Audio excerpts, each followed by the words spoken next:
Hello, welcome to today's lecture with me, William Wright, and I am lecturing today on Chapter 3 of Living with Art by Mark Getlein. This one's a shorty and a quickie, so I should be able to get it done in one. So let's do this. It does have a thing that ties back to Chapter 2, a closing sort of usually activity in class, and we'll go over that shortly, but let me go ahead and get started. So, chapter 3 of Mark Getlein's Living with Art is called Themes in Art. The reality is, we already kind of went over this. We called it the jobs of the artist in the first one, and they're a little different than these here. And then we went over what is art in a rather lengthy chapter 2, going over some details about audience, form, meaning, all of those sort of things. And then just sort of to round out these first couple chapters, basically, we have this short one on themes in art, just kind of reiterating some of the ideas. But notice that themes are a little bit different than what you might call the jobs of the artist, right? It's not the reason the artists do it as much as what they're communicating, right? So here we go. What are we doing? A few final ideas on what it's all about. Final ideas for these first couple chapters, not for the semester. Anyway, sorry. Okay, number 1, sacred communication, right? This goes back to the ritual and spiritual purposes of art. Religion and spirituality is a huge part of art, past and present. There's no avoiding it, whether you subscribe to the spiritual beliefs or religions in the art that you're looking at. There's no denying that it's a big part of when it's made. Gods, goddesses, spirits, deities, demons, prophets, founders, all of those things, in like founder myths, founding like ethos and stories, all those things, that are often encapsulated in artwork created by certain cultures, and most of the time there's some sort of universal communication, even if you don't have the exact same beliefs as the art you're looking at. The overarching idea of spirituality and ritual are a big part of art. Now, that we already talked about iconography too, which, remember, iconography is like basically just means like describing image, right? It's communication that shows a specific image, and it tells you what it means. Basically symbolism, right? It gives a specific message based on a specific icon, right, or visual tool. Okay, so along with that, and a big part of ritual and spiritual art is also, this is to add a little bonus thing here, a word you should know is iconoclasm.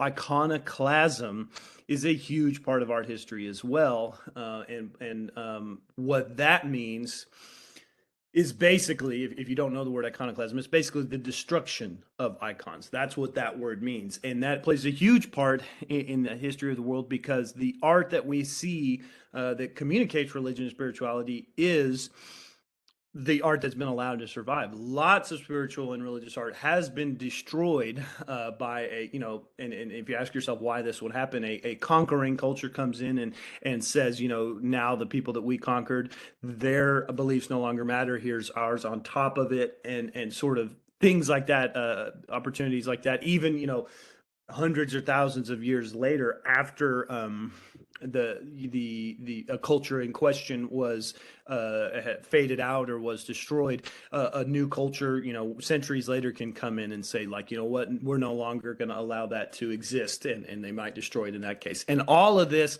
plays such a major part because the art that we see is, like I said, is basically what's been protected or allowed to survive.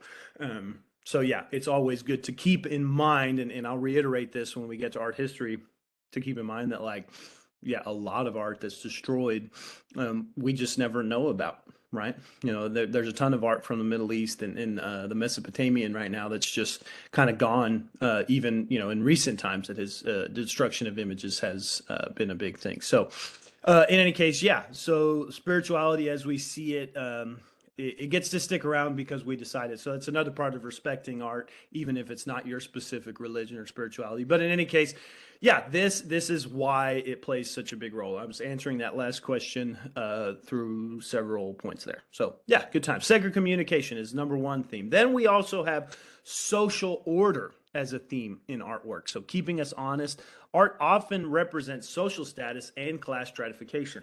art created about or for certain people represents social status. If it's art about royals, they're going to put it where people have to look at it, right?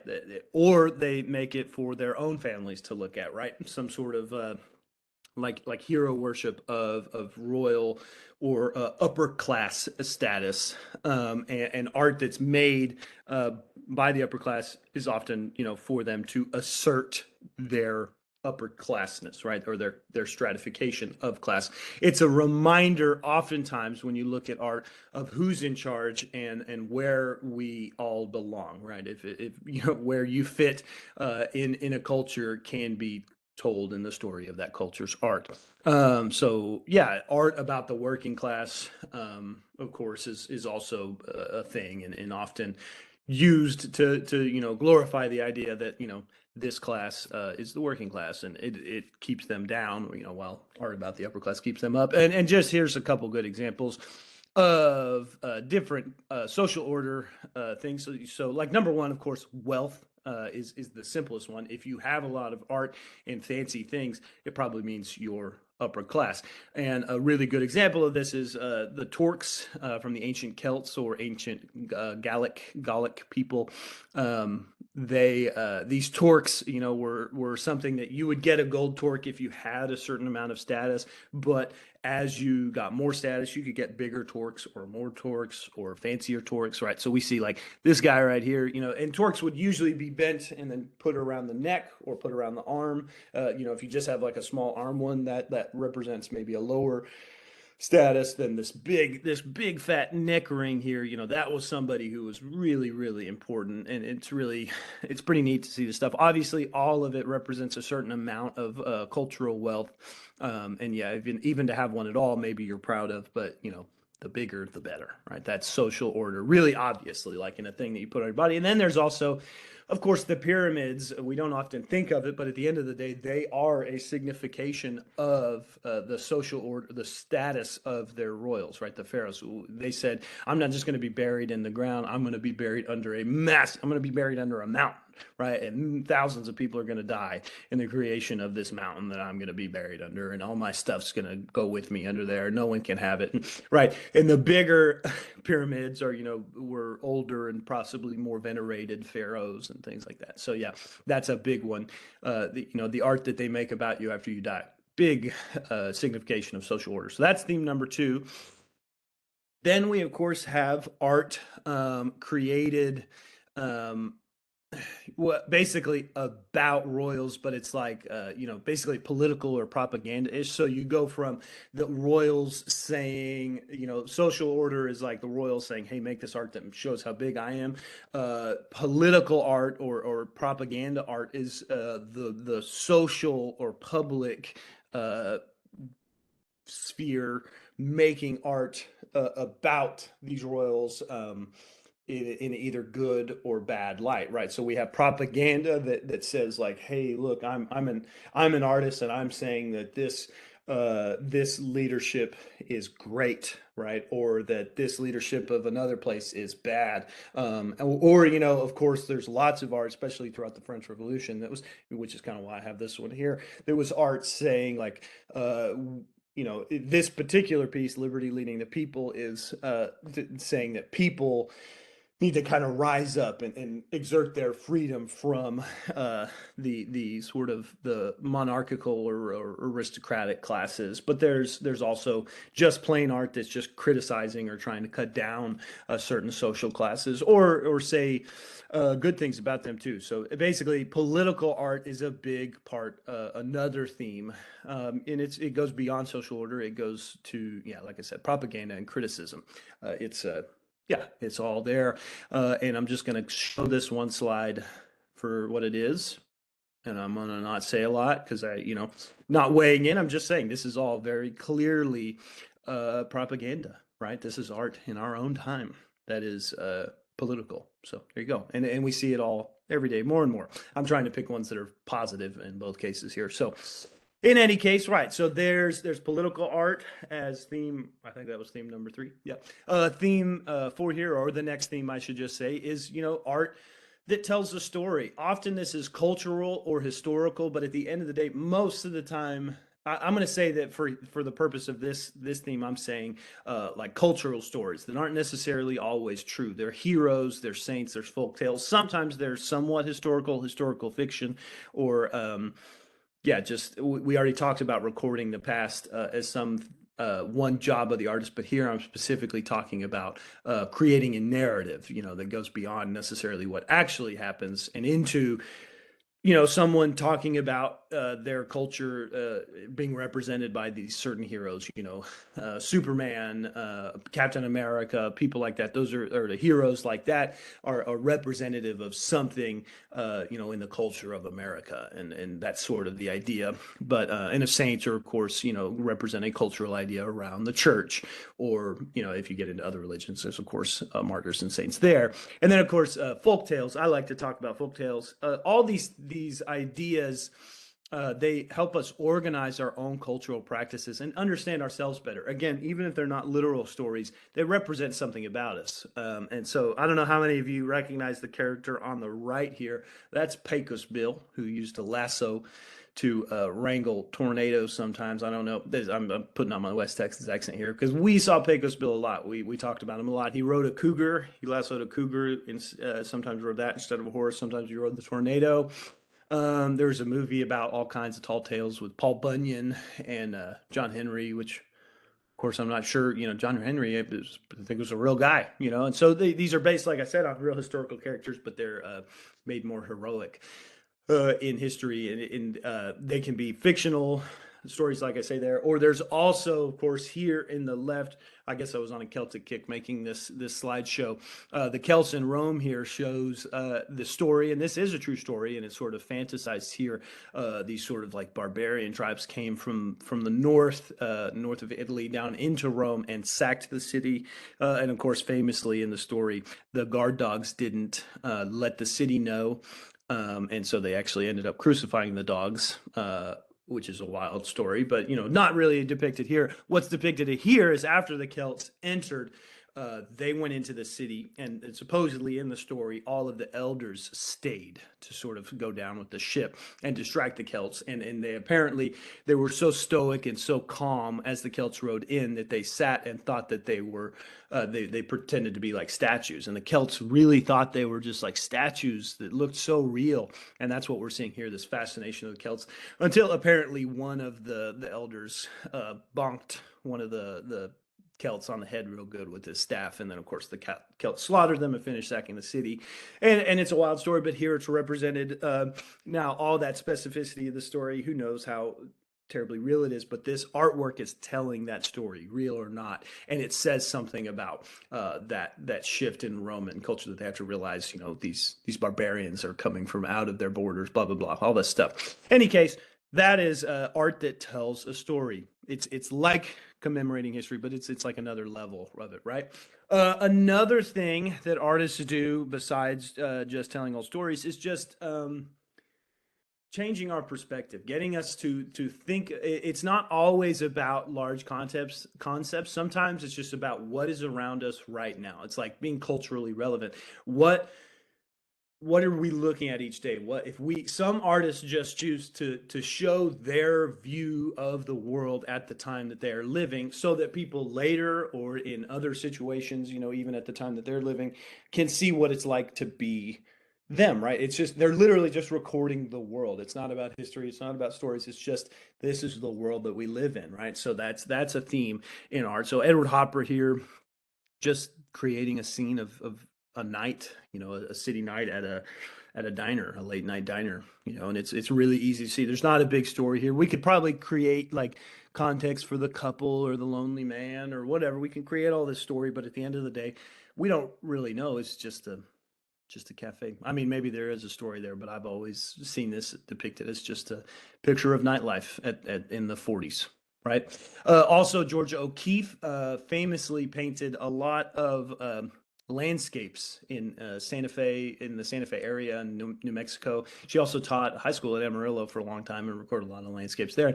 It was just literally her painting the world around her. Even those flowers that are sort of controversial and mentioned sort of derogatory at times, they're really actually just meant to be recordings of the world, right? she saw flowers and she painted flowers. It's a really simple, not bigger idea. Set of art. Any case, yeah, that's one. But in addition to this, we have art that's about not just what's outside of us and our perspective, but giving the world a view of what we are inside. Right? It's a depiction of human experience, things we can identify with, things we have empathy for or an understanding for. This is kind of like recording the intangible, but it's more broad. It's less like specific. It's each artist just saying what's inside of them. So Frida Kahlo real famously painted this image of herself, and this tells her story of the injuries that she sustained in a bus crash when she was young. The broken column represents her spine was shattered, and she was actually basically in chronic pain for the rest of her life. It also led to infertility and some other issues, which leads to the emotional pain. The human experience goes beyond emotion, just to say, her physical pain is also a part of this, but she was telling the world what was going on. Yeah, and it's interesting. William Kentridge here, I'm not going to show the video, but if you can go to the slides on where I've posted them, you could copy and paste that link and actually go to this short video about William Kentridge. If you can watch the full videos, it's great. But he was he was a man who lived in South Africa during apartheid, and he made these really great drawing-based videos where he draws and then erases and draws again, and basically creates these like cartoons that are hand drawn that tell these really moving stories about just.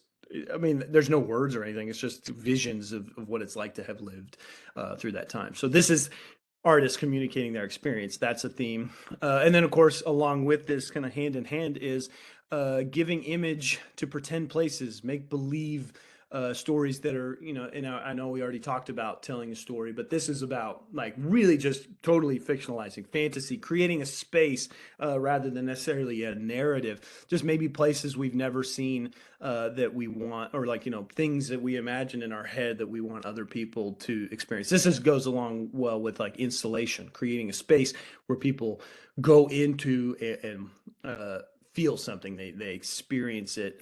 Jackson Pollock would be a good example of, I guess, maybe not so much, but like in a way, it's a little more specific, a little bit more fantastical than maybe Jackson Pollock. But in any case, it's showing us what's just inside the mind of the artist in a totally original and imaginative way. So it's basically make believe.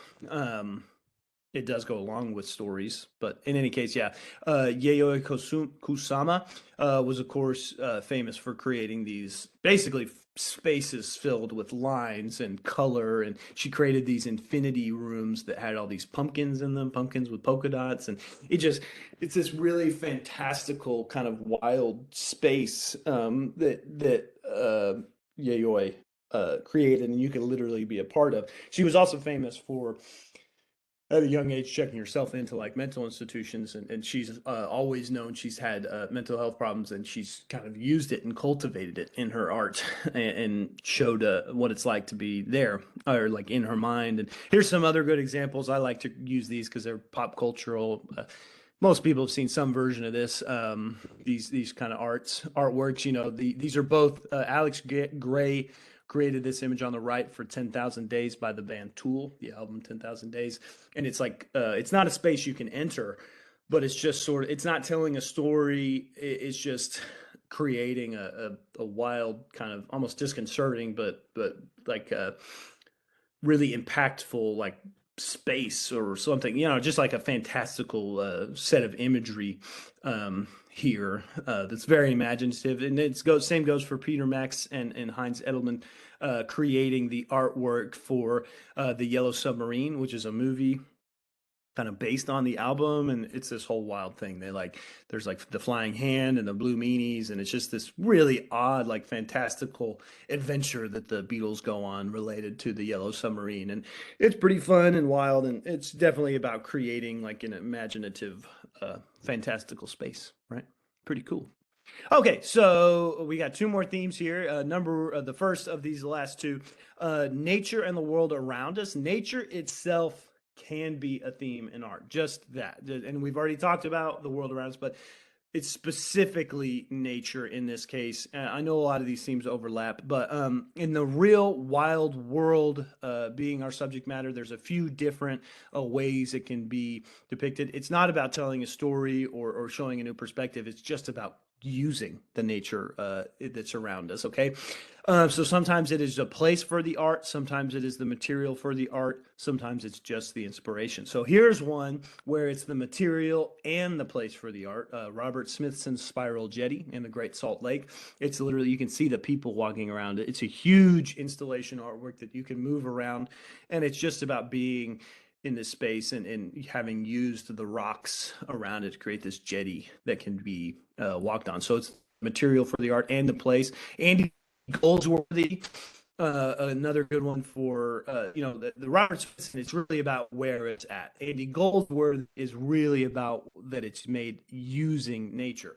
Okay, so Goldsworthy created this sort of glowing base around the trees by just moving around the leaves and the icicles, and just they're very non-objective. They're, again, not really telling a story. They're just using formal elements, but they're created with nature, in nature. And so it's a beautiful, cool kind of, they call these earthworks, specifically using the earth to make a piece. Usually they're big monumental things like the Spiral Jetty, but also we can't ignore Albert Bierstadt. These are paintings, but Bierstadt was a famous American romanticist who kind of used Manifest Destiny as sort of the impetus for a lot of his work, and he painted these beautiful, almost like these like heavenly scenes of nature, and there's always some sort of animal frolicking around, and it just showed the big open majesty of the American West, and it was just inspired and about nature, and that was really all it was. And so, yeah, pretty cool there. It's also my dad's favorite art, so I figure I've got to throw it in there somewhere. But in any case, okay, last theme for art is just kind of a circle, like rounds out the circle of life around art, but it's art about art for art's sake. Sometimes art references other art just to connect viewers to themes that already exist. Sometimes it is reverent, sometimes it is parody, sometimes it's just a documentary. So sometimes it's saying, oh, look at how amazing this old art is. Sometimes it is saying like, oh, this old art now looks bad or is silly. And then other times, like this piece here by Samuel Morse, he just painted the